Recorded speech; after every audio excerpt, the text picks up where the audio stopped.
And now for our spotlight story of the week. In the late autumn of 1968, in upstate New York, a group of 3 seasoned hunters, hardened by years of heavy drinking, ventured deep into the Adirondack wilderness on their annual deer hunt.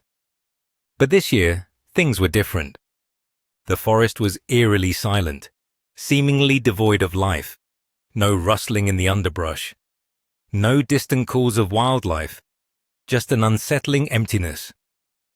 Earlier, while in town purchasing critical supplies such as liquor, smokes, and ammo, they had heard rumors.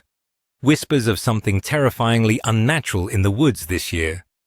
But the hunters dismissed the stories as nothing more than liquor talking, and the locals' deep-rooted backwoods superstitions, until they arrived at their usual hunting spot, and the silence settled in. After hours of trekking through the woods with no success, exhaustion set in, and the 3 decided to head back to camp. But as night fell, the forest came alive, not with wildlife, but with something watching.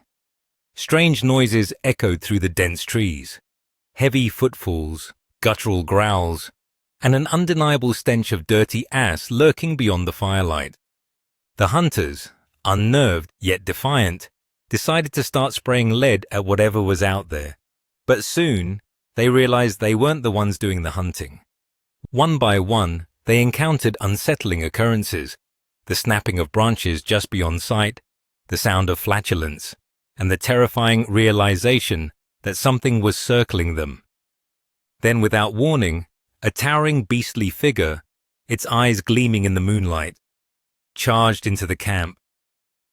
In a blur of powerful limbs and bone-chilling speed, it grabbed Dirty Steve in its massive arms and dragged him into the abyss of the dark forest.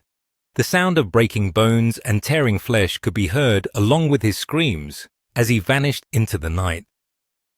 The remaining hunters, Fat Jack and Big Earl, fled back to town, reporting the incident to the local sheriff, but never speaking of that night again.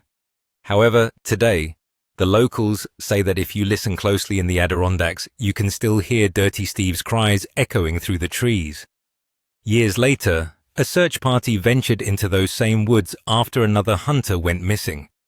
Deep within the forest, tangled in the roots of an ancient tree, they found a rusted hunting rifle and the remnants of a torn, blood-stained jacket.